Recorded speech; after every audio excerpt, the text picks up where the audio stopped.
unido jamás será vencido. El pueblo unido jamás será vencido. Como quichua, como nacionalidad, suaro, orani, no nos toman a nosotros. No tenemos ni una universidad para los estudiantes de aquí, pero sacan el petróleo tantos años. ¿Qué nos han dado? Nada, ni vías no tenemos.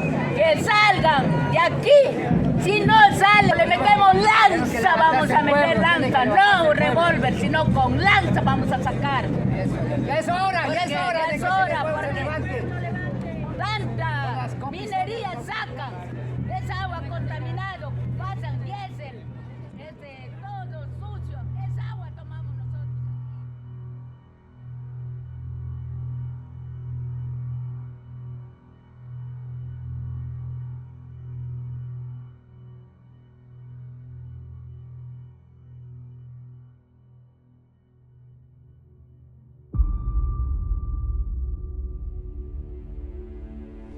El petróleo ecuatoriano es un recurso fundamental, es una fuente indispensable, es realmente un recurso básico. Nos ayudará, sí, en forma preponderante para resolver los problemas que a la patria quejan y particularmente al pueblo ecuatoriano, y del pueblo ecuatoriano la masa de ese pueblo marginada, desposeída, que aún por sarcasmo de la humanidad se debate en la miseria, en la ignorancia, en el tugurio, en la falta de medios de salud.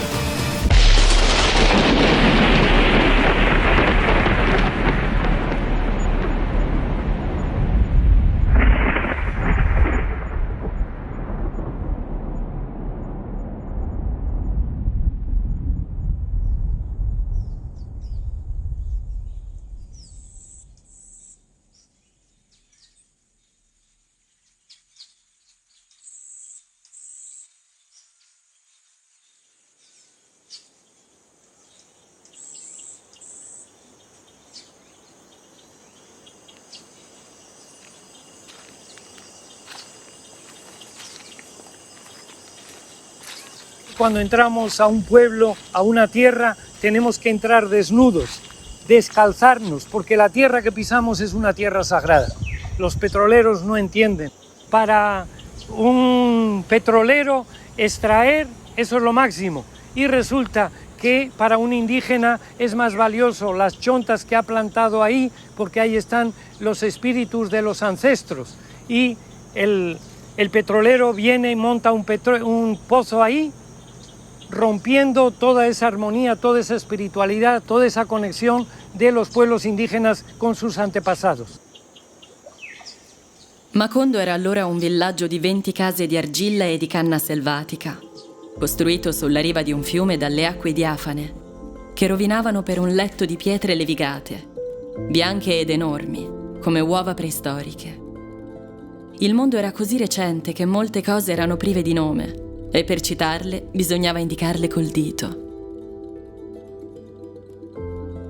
Si apre così Cent'anni di solitudine, in cui Gabriel García Márquez narra la storia di Macondo, un villaggio immaginario che sorge nel cuore della foresta dell'America Latina.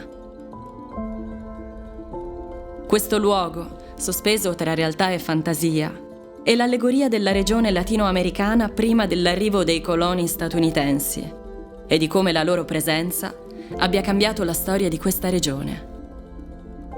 Come nel romanzo La figura di Mr. Brown dà inizio ad un periodo di attriti tra gli abitanti di Macondo e i coloni, così la penetrazione coloniale ha comportato la trasformazione delle strutture sociali delle popolazioni native. Da sempre l'Amazzonia è considerata un territorio vuoto e subalterno al potere coloniale. Questo ha legittimato lo sfruttamento selvaggio delle sue risorse e la sovrapposizione dei principi del capitalismo estrattivista ai regimi economici indigeni. In questo viaggio attraverseremo le fitte foreste della regione amazzonica dell'Ecuador. Qui l'apertura della selva si è tradotta nella perforazione del suolo da parte delle aziende petrolifere, che estraggono petrolio e gas, senza preoccuparsi delle conseguenze negative che queste attività hanno sulle popolazioni locali e sulla biodiversità. Protagonista indiscusso di questo processo è stata la compagnia statunitense Chevron Texaco, che è stata condannata a pagare 9,5 miliardi di dollari per il danno ecologico causato. Nel frattempo, però, la compagnia ha lasciato il paese e il risarcimento non è mai avvenuto. I governi ecuadoriani hanno continuato a promuovere una politica di fronteras vivas, che in linea con l'immagine di un'Amazzonia vuota, era volta ad estendere le frontiere estrattive all'interno dei territori ancestrali. Oggi come allora, però, la selva amazzonica è tutt'altro che vuota. Racchiude numerose popolazioni che da millenni coabitano armonicamente con essa. E se nel passato esse furono soggiogate, oggi alzano la loro voce e portano avanti una resistenza coordinata. Che cos'è oggi l'Amazzonia? Un incontro tra due mondi. Quello che l'antropologa Emily Carraro chiama cosmografia in disputa. Un conflitto inestinguibile tra universi inconciliabili, tra la razionalità predatrice di Don Petrolio e la lotta per la salvaguardia dei territori ancestrali.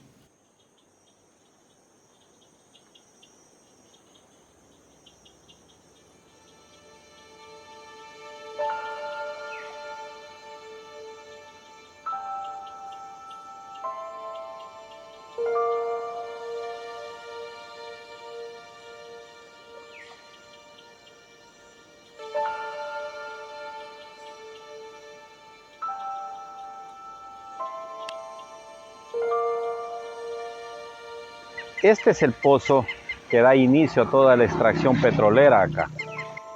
Tiene 9.814.234 barriles extraídos de petróleo de aquí de este pozo. O sea, 10 millones de barriles.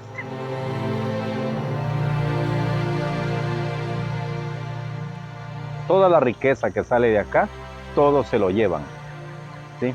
Lo único que nos van dejando son la contaminación. Detrás de ese letrero está una piscina. Acá detrás de esa casa que está aquí, atrás está otra piscina. Bueno, la relación de la Amazonía con el Estado siempre ha sido de explotación desde el caucho, desde las épocas en que se descubrió que se podía extender la frontera agrícola hacia allá, hacia más el petróleo en los últimos años y la minería, y muy poca atención desde las instituciones estatales. A partir de que se encuentra por exploraciones la existencia de petróleo en el subsuelo, se le da un estatus de área nacional protegida que hasta ahora mantiene, pero que eso permite que si es que existen sectores estratégicos que tengan interés sobre ese suelo, el Estado va a tener la prioridad de explotar estos sectores. 16 de junio de 1972 constituye una fecha histórica para la economía ecuatoriana, con la llegada del petróleo desde el oriente a la ciudad de Esmeraldas, desde donde se ex Mariscal Sucre parten para Esmeraldas los funcionarios de las compañías petroleras Texaco y Gulf, señores John F. Caston e ingeniero Bernardo Díaz, en vuelo especial para recibir a las autoridades e invitados.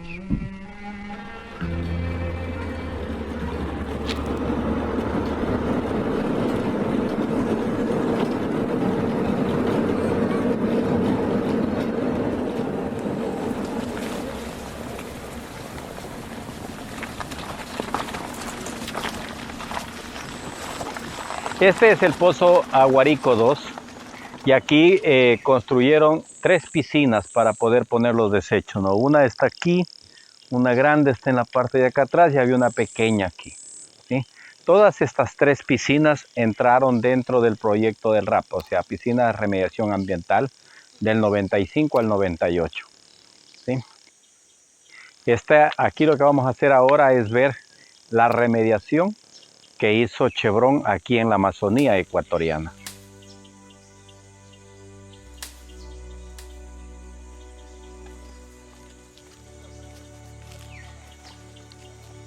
Esto es una piscina, ¿sí? Ya pueden ver el tamaño, es una piscina pequeña, no es una piscina grande. Hay unas piscinas que son, o sea, la cancha de fútbol está en sobre ella y sobre espacio.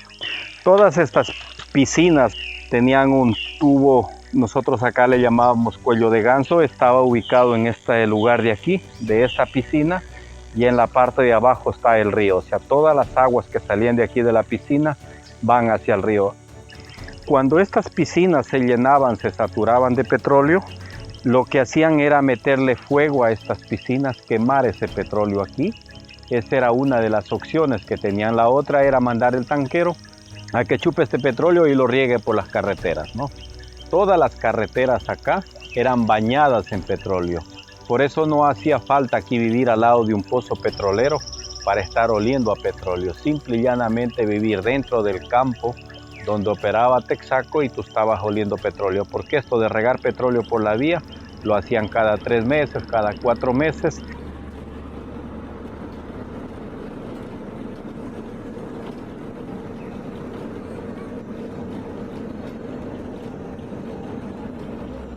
Yo llegué aquí por primera vez en el año 1995, donde esto era distinto, o sea, las carreteras regaban ese crudo, regaban ahí, cuando llovía todo eso corría a los ríos.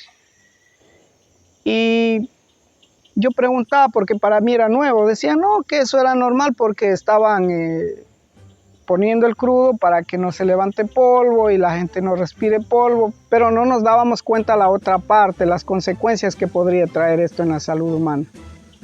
Celebramos una misa una vez en honor a las víctimas del cáncer por la actividad petrolera.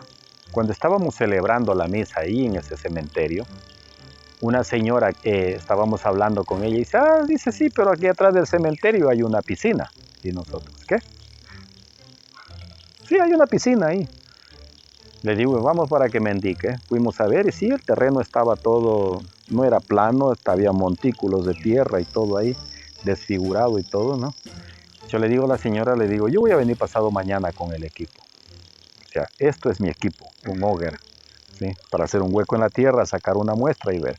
Si hay petróleo, pues lo encuentras, lo hueles, ves que está ahí, ¿no? Entonces fui al tercer día y empezamos a escarbar con el auger y de verdad que había petróleo, pero como no tienes idea.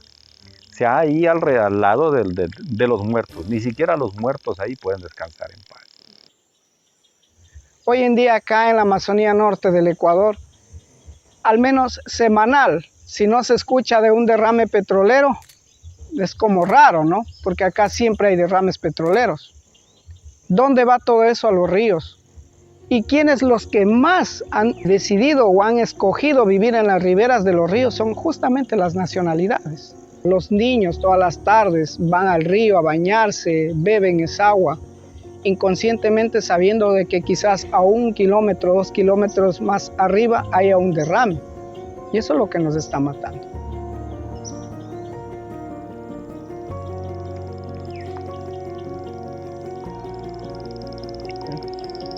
Esto es el sedimento y eso es lo que pasa, lo que hablábamos antes. Este es el agua que tenemos acá. Y claro, Chevron en el 95 al 98, cuando hizo el plan de remediación, lo único que contempló era la parte interna de las piscinas, la remediación, ¿sí? La famosa remediación. Pero lo que salía del Cuello de Ganso, hacia los ríos, hacia los pantanos, hacia los riachuelos, eso no lo contempló. ¿Sí? Esto que está aquí es parte de lo que ellos nunca contemplaron. Esa es son 888 piscinas que existen acá, en diversos sitios. ¿Por qué no no limpian estas aguas subterráneas? Porque es caro. Es carísimo hacerlo. Y sí habían los estudios, sí tenían toda la tecnología en ese momento para poderlo hacer, pero era costosa. ¿Sí? Porque son racistas. Muy racistas, demasiado racistas, que si esto fuese en Estados Unidos ya lo hubiesen limpiado, ni siquiera hubiesen hecho esto, porque ya tenían tecnología para hacerlo, pero no, es que acá eran indígenas y colonos y discúlpame, a la mierda todo, ¿no? ¿Sí? Ese es el problema. Es por esto que aquí es imposible, compas, es imposible abandonar esta lucha. Llevamos 29 años de litigio, vamos a completar 30 años y lo vamos a seguir haciendo.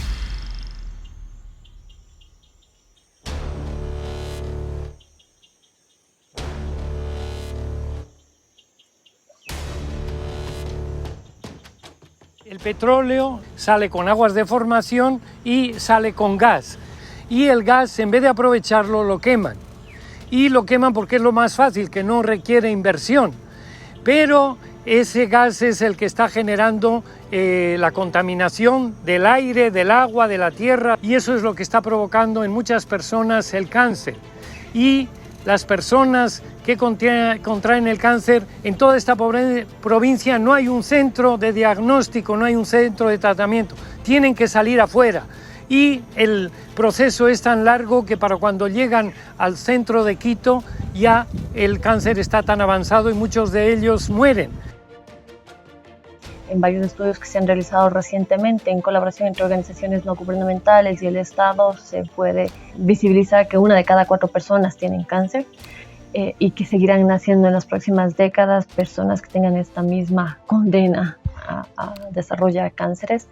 Esto no aparece como casos aislados, sino hay una condición masiva.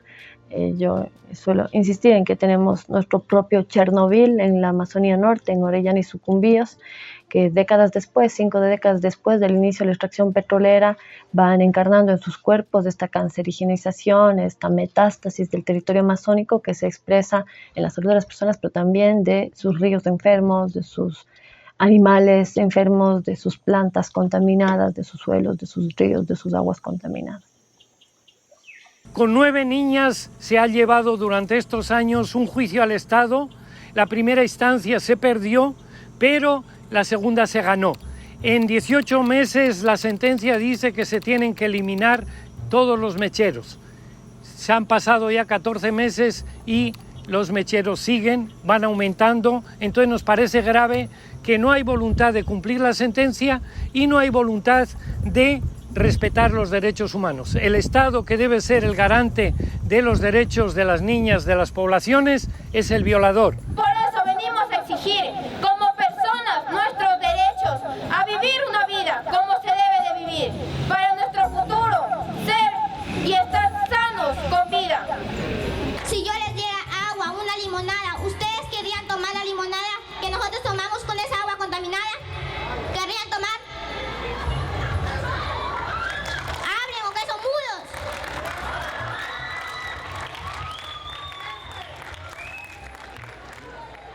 ¿Quieren hablar?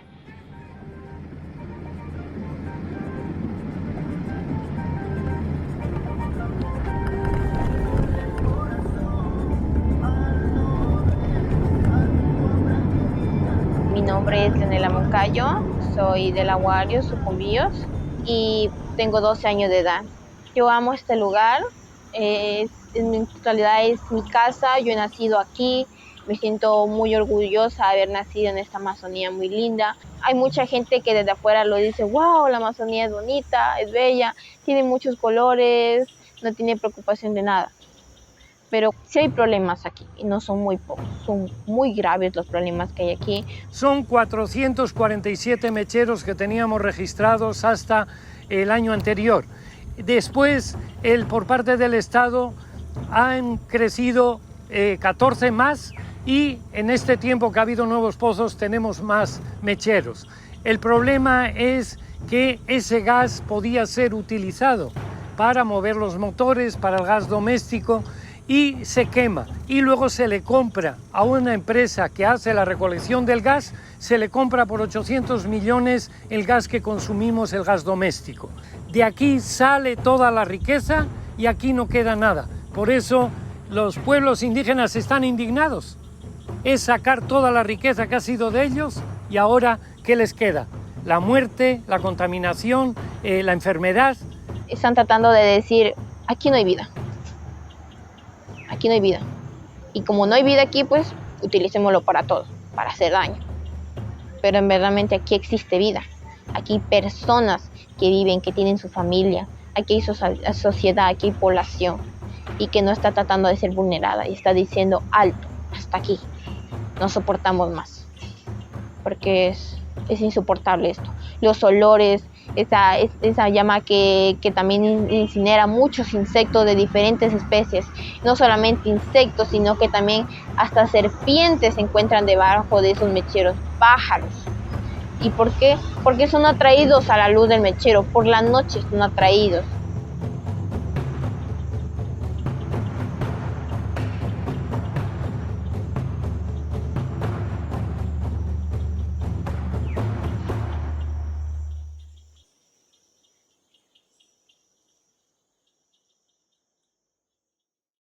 La Amazonía y las selvas tropicales sirven como un sumidero de carbono, es decir, como que pueden atrapar muchísimo CO2 que puede estar en la superficie y puede causar daño y puede ayudar al calentamiento global.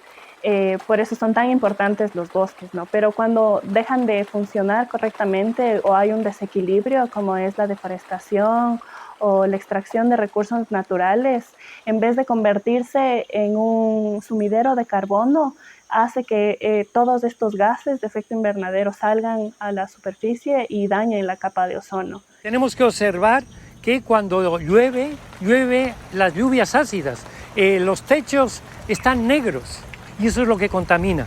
Aquí el año pasado, con una lluvia ácida, se quemaron todas las plantas. Entonces, el cacao, los productos que podemos tener, las frutas de aquí, también están contaminadas. Entonces, estamos respirando un aire contaminado, estamos ingiriendo el agua y los productos contaminados, para que vean, hasta los peces que están ahora en el río Tiputini también están contaminados. Entonces, estamos comiendo también peces contaminados. Todas estas actividades petroleras involucran deforestación y la construcción de carreteras. Por ejemplo, la construcción de una carretera cambia totalmente el ecosistema de un bosque, subiendo un montón las temperaturas. Entonces imagínate todas estas especies que son que viven aquí por una sola razón y es por el clima que no cambia tanto. A lo que abren una carretera, el clima totalmente cambia. Entonces las especies no pueden resistir a estos cambios. Y es algo muy lamentable de lo que están causando hoy en día estas compañías. Y estamos presentes e invitando más gente, diciendo apoyen a esta lucha, porque no solamente nos sirve para nosotras, sino para las nuevas generaciones que vienen, épocas por épocas. Es muy importante la organización de las comunidades, es muy importante que cuantos más colectivos nos unamos en esta lucha, porque estamos luchando contra unos intereses económicos que son muy grandes. Y decir ya no más, están vulnerando nuestros derechos. Entonces nosotras como niñas, como jóvenes, como personas que estamos conscientes de que necesitamos una vida que sí tenga derechos, que no solamente digan cuando tienen asamblea decir no, los derechos no deben ser vulnerados porque los derechos son esto, los derechos son el otro. ¿Qué pasa aquí? ¿Dónde está la verdad? ¿Dónde ponen su cara en alto y decir al señor presidente? ¿Dónde está eso? ¿Dónde existen los derechos que él mismo dice? Los derechos no deben ser vulnerados. ¿Dónde está eso?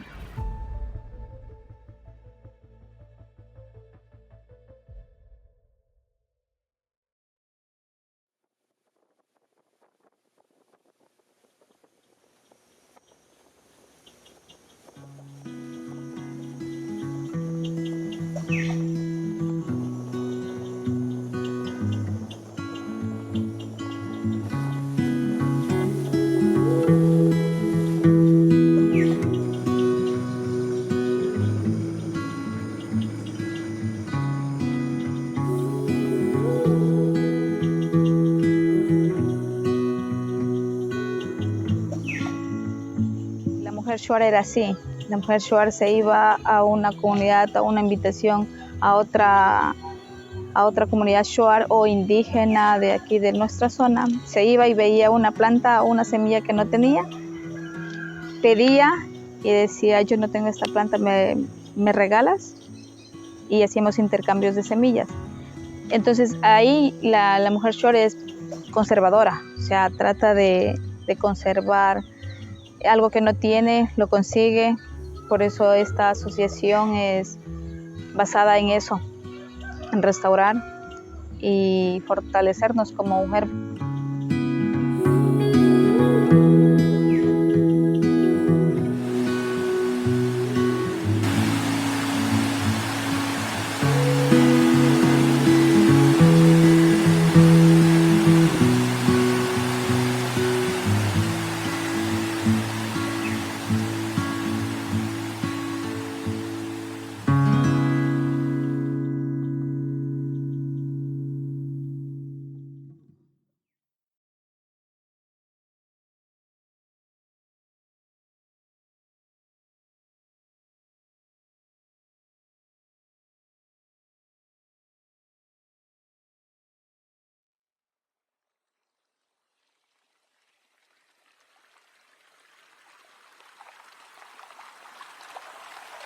cuando llegaron mis padres aquí, esto era selva viva, selva virgen, como le decimos nosotras. Había conexión con la naturaleza, de igual manera ríos sin contaminación, había peces, había animales. Recuerdo cuando tenía 15 años, aún no era así, no había tala de árboles, había muchos pájaros. Y uno se iba a la finca, encontraba un pájaro, se dormía ahí y el cantar de las aves, qué hermoso. Se iba incluso al río, se pescaba, era emocionante. A diferencia de ahora, ya no. Estamos en dos formas de entender la vida muy distintas. La forma extractivista de sacar recursos y luego está la visión de los pueblos indígenas, que es otra relación armoniosa con la naturaleza. Ellos son parte de los ríos, las lagunas, los bosques y es una relación espiritual que mantienen con todo lo que es el entorno natural. Y ahí entramos en conflicto. Los antepasados iban en el árbol de Guayacán, que era el más grande, cogían, los abrazaban y dejaban la mala energía. Eso ayudaba, porque cuando se iban a la cacería, había tigres, jaguares, muchos animales donde el bosque, el árbol mismo, servía de protección para ellos, porque hacían sus casas, entonces los cerraban y ahí no se podía venir. Ahora, como ya no hay muchos árboles grandes, ya no se puede esconder de esos animales. Por aquí también se ha visto en algunos árboles grandes, por ejemplo, eso tiene su dueño. O sea, siempre la creencia ha sido que ese árbol grande tiene su dueño y hay que pedirles a Pachayé para poder tumbar. Cuando aquí íbamos a hacer esta casita, botamos un árbol para la madera. El indígena que me ayudó, primero hicimos una oración, le pedimos permiso a la Madre Tierra para botar ese árbol. Y después el compromiso fue de plantar 10 árboles más. Entonces hay otra relación, se pide permiso, se está en una situación de igualdad, de hermanos. Para el petrolero no, es la prepotencia, vienen, imponen, atentan contra los valores profundos de los pueblos. La explotación de petróleo es bien difícil que sea sostenible porque involucra el disturbio de la selva amazónica. Deforestar hectáreas de bosque no es sostenible por ningún lado.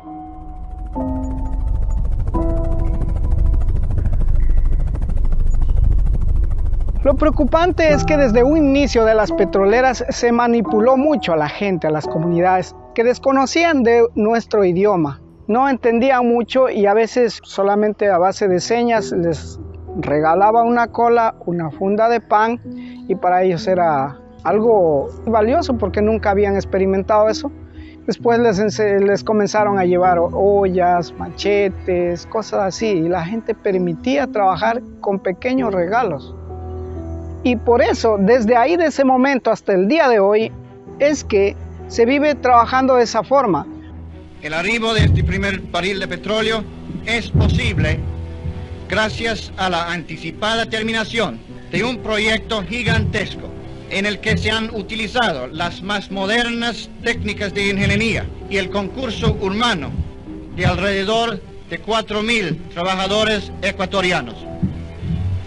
Señor Presidente, tenemos absoluta fe que estos esfuerzos científicos, financieros y humanos representan para el Ecuador un decidido y significativo aporte para su acelerado desarrollo económico y social.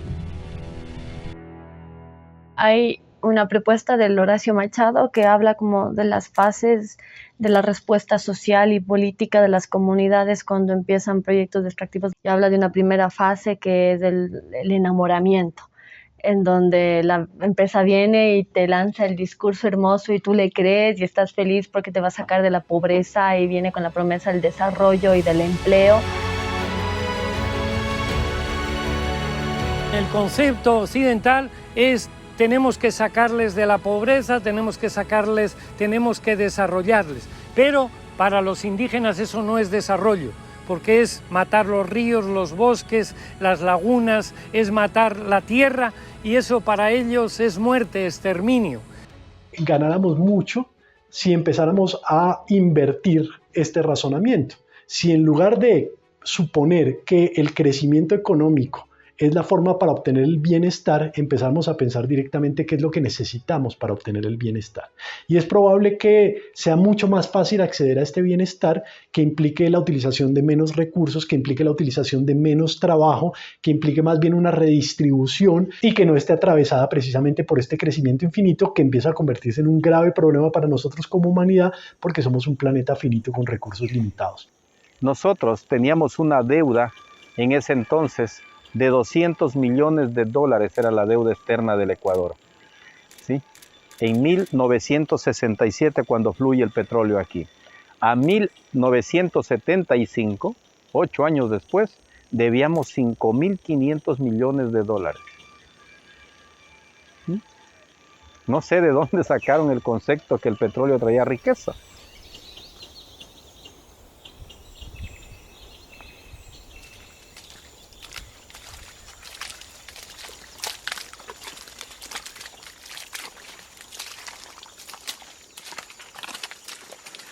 Bueno, todas las compañías extractivistas tienen como una estrategia para entrar ellos acá a los sectores en donde quieren realizar sus actividades. Es primero dividir a las comunidades, porque aquí las comunidades siempre han sido vecinas, siempre han sido amigas. Eso empeoró porque si hay dinero de por medio, eso hay mucha pelea, mucha discordia. Separaron a familias. Porque la llegada de las actividades extractivas implican posicionamientos distintos a propósito de la actividad. Siempre vamos a encontrarnos con sectores que van a decir: está bien que lleguen estas actividades porque potencialmente podemos beneficiarnos de estas rentas, y sectores que se van a oponer. La ayuda debería estar desde el principio, desde el centro, que es la comunidad, pero ha habido ayudas en otras comunidades, incluso hasta con las mismas comunidades de la parroquia quichua. Ellos se han apoderado de nuestros pozos y ellos reciben más beneficios que esta comunidad. Entonces, por esa parte sí ha habido conflicto, que lo hace la petrolera, porque a ellos los pagan, a ellos les dan más ayudas y acá no. Esto provoca separatismo dentro de la familia, dentro de la sociedad, y además la colaboración hacia la comuna, que tampoco ya algunos ya no tienen interés. Otros ya, como ya se meten a la empresa, pues más están dedicados a eso. El segundo, el de las promesas incumplidas, en donde vas mirando que te mintió, ¿sí? Que te mintió y que todo se va cayendo, que el cuento se va cayendo y que empiezas a sentir la enfermedad. Y empiezas a sentir que tu territorio macro es un territorio en sacrificio y es un territorio sacrificable, porque es el territorio de la barbarie, es el territorio de los nadies, es el territorio que tiene que poner su cuota de sacrificio para que el Estado-Nación siga fuerte operando, ¿no? Para las clases de poder. O dijeran, ¿sabe qué? Gracias a la petrolera tenemos esta casa, tenemos este hogar. No, no es así, no debería ser así, pero en los gobiernos principales ellos cogen su tajada, se enriquecen, hasta los mismos dueños de las petroleras se enriquecen, y aquí al pueblo nos dejan moribundos. Aquí no tenemos agua, no hay acceso a la salud, tampoco hay acceso a educación. Aquí pocos son los que tienen luz, pocos son los que tienen, y casi nadie tiene acceso a internet. Entonces, el progreso del que tanto hablan y del que tanto se enorgullecen, ¿en dónde está?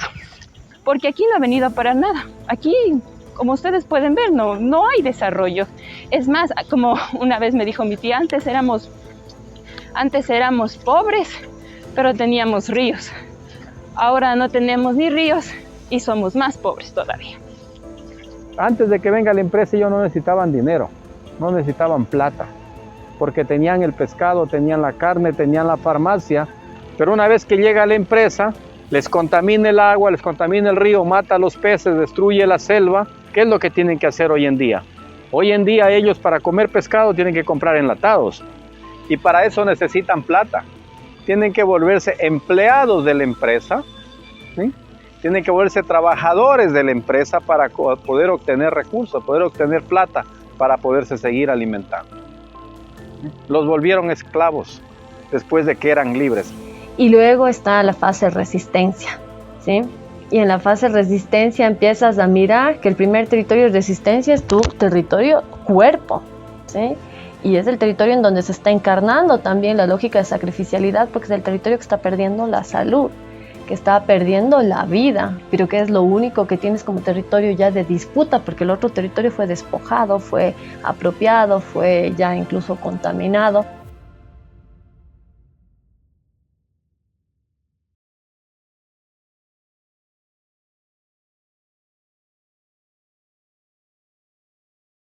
Y esos ríos son bien contaminados. ¿Con qué vamos a vivir, señores? ¿Con qué vamos qué agua vamos a bañar? Porque todas las tardes, todos los días teníamos agua limpia por la cabecera de los esteros. Pero ahora en este momento nos encontramos muy preocupados por el agua. Y el señor fiscal, ¿qué hace ahorita? Se esconde. ¿A dónde se correría? Sabía muy bien que aquí debía estar él. Yo creo que así. Este fiscal no es para Orellana, este fiscal es para la muerte.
Acá en la Amazonía nosotros tenemos un grave problema por el tema de la contaminación atmosférica, igualmente la contaminación de las fuentes hídricas, y es por eso que aplicamos este sistema de agua, tratamiento de agua, porque nosotros sabemos que los materiales que están en el primer tanque permiten purificar, permiten atraer y absorber las partículas de contaminación que se encuentran en el aire, la podemos purificar en el primer tanque, se quedan almacenadas y a este tanque ya no tiene problema de contaminación porque el agua ya ha sido previamente purificada.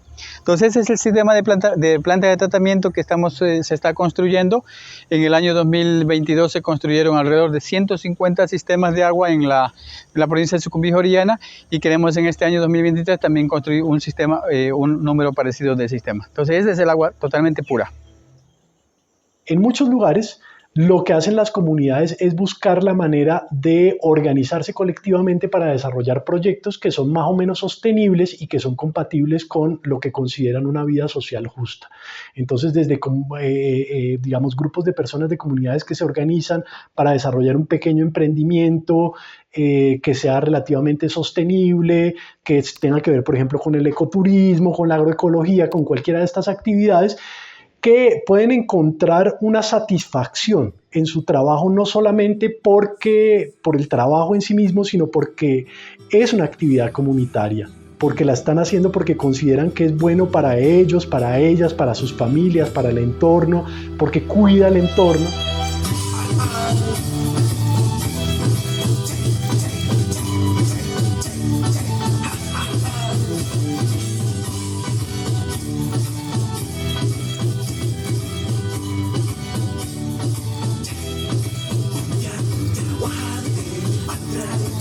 La asociación Huaca Caram está fortaleciendo a las niñas fortaleciéndose entre mujeres, elaborando nuestras artesanías, demostrando al mundo que todavía existimos en la comunidad Shuar Yamanunca. El huerto orgánico del Cantón Shushufindi empieza por la misma necesidad de poder asegurar el tema alimenticio. Acá en la Amazonía Norte del Ecuador hay mucha contaminación petrolera, entonces se nos vino a la idea, dijimos nosotros tenemos todo acá en las fincas, hagamos un lugar donde nos concentremos las comunidades, los dirigentes o personas que quieran participar y comencemos a trabajar orgánicamente. En la ciudad todo se compra. En nuestras fincas se siembra, las tierras son buenas, donde no está un mechero. Si estamos apartados del mechero y tenemos una finca donde está apartado de eso, da buenas producciones de yuca, papa china, verde, toda clase de semilla que uno siembra. La mayoría de los agricultores hoy, si no hay agroquímicos o agrotóxicos, dice no puede producir, pero ¿desde dónde viene esto? Esto viene desde las mismas industrias donde te producen una semilla con transgénicos, pero viene como un kit completo. No puedes sembrar una semilla si no tienes el kit de insumos. Entonces nos están empujando o nos han estado direccionando a que si tenemos una semilla tenemos que comprar los productos. Y eso ha hecho que en vez de ayudar a un pueblo, empobrezca aún más. En las ciudades habitualmente no somos conscientes de lo importante que son los recursos naturales para nuestro bienestar. Entonces damos por sentado que podemos acceder al alimento con ir al supermercado o que, por ejemplo, no vamos a ser afectados o afectadas por el incremento en la temperatura promedio, o no somos conscientes de que se necesitan los polinizadores, necesitamos de las abejas para producir los alimentos. Para el 70% de los productos de los que nos alimentamos como humanidad dependen de las abejas y los polinizadores.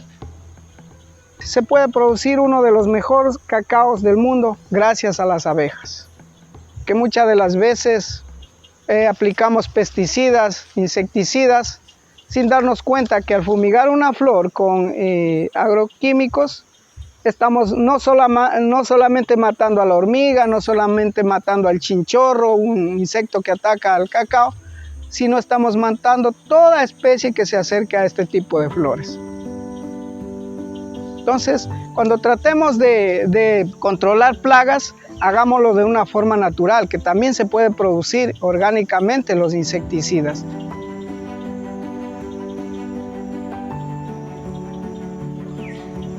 Hay maestras, mujeres que tienen su don, su preparación, que hacen hermosas artesanías. Y nos enseñan cada mito, cada artesanía. Es emocionante porque para nosotros la juventud se nos estaba perdiendo, pero ahora ya no, porque ya con esto estamos dejando un legado para nuestros hijos.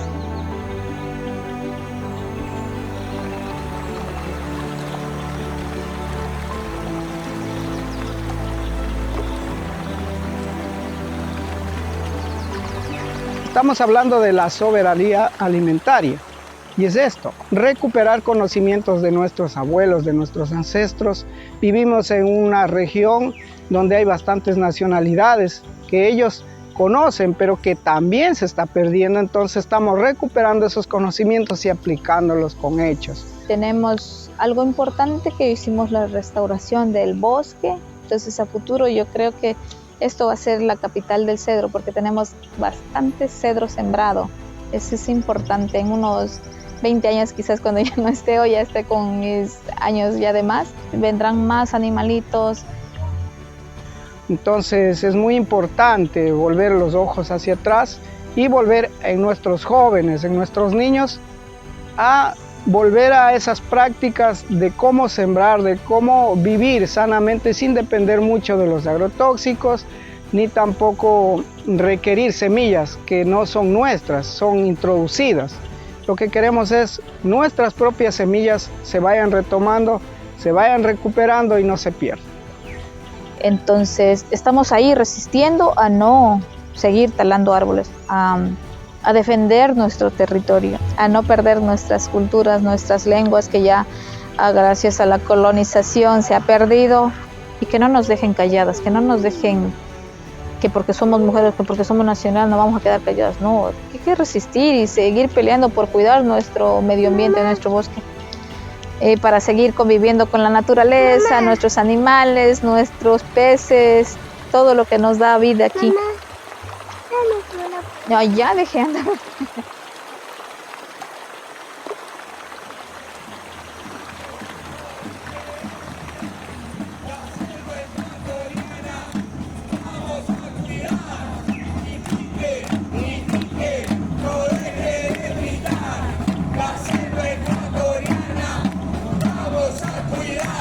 Uno de los puntos de las reivindicaciones es que los pueblos decidan si quieren o no que haya extracción de petróleo y minería.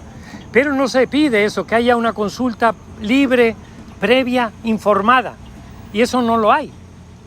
Tenemos ahora, por ejemplo, un gobierno que ha demostrado llegar a tomar acciones represivas cuando las comunidades inclusive llegando a Quito se han manifestado en contra. Entonces no tienen temor a utilizar la fuerza, a utilizar fuerza letal contra la gente que está en resistencia y por lo tanto imponerse para que las actividades de este tipo inicien en los territorios. A pesar de la consulta, siempre ha sido a pesar de que ya en la consulta es claro que las comunidades dicen que no quieren ningún tipo de extracción. Pero esto toca denunciar. Esto no debes de callar. Nosotros no tenemos el dinero que tienen las petroleras para poderlo difundir, para que el mundo lo conozca. Esta es la manera de cómo nosotros podemos llegar hacia el resto de gente, ¿sí? Y esto, créanmelo, Chevron tiene toda la plata del mundo. El Estado tiene toda la plata del mundo para poder evadir, para poder comprar grandes medios de comunicación, equipos de comunicación y todo. Pero esto de aquí es la única verdad que nosotros tenemos acá y es la que no pueden evitar. Entonces, esto es lo que nosotros hacemos, esto es lo que yo hago y no me canso de que la gente venga a conocer acá, porque sé que tú lo vas a compartir y cuando tú escuches en los medios de comunicación hablar de lo bonito, de lo maravilloso, de que pasó acá y tantas mil de cosas, va a ser difícil que a ti te convenzan de eso porque tú ya estuviste acá. Tú ya conociste, tú por lo menos tuviste la oportunidad de venir y oler esto. Sé que no te van a convencer. Esta maravilla la estamos destruyendo y todos somos responsables de esta destrucción. Unos por omisión, otros por el consumismo, otros porque nos beneficiamos de todo lo que sale de aquí. Y hay que despertar, tenemos que despertar, todos somos cómplices de esto. Tenemos que despertar y responsabilizarnos, cada uno desde donde podemos, salvemos la Amazonía. Tú que me escuchas, despierta, despierta y ponte a luchar, pongámonos a luchar. Esta lucha es de todos, unión de manos, unión de corazones, unión de espíritus para defender una maravilla que la estamos destruyendo.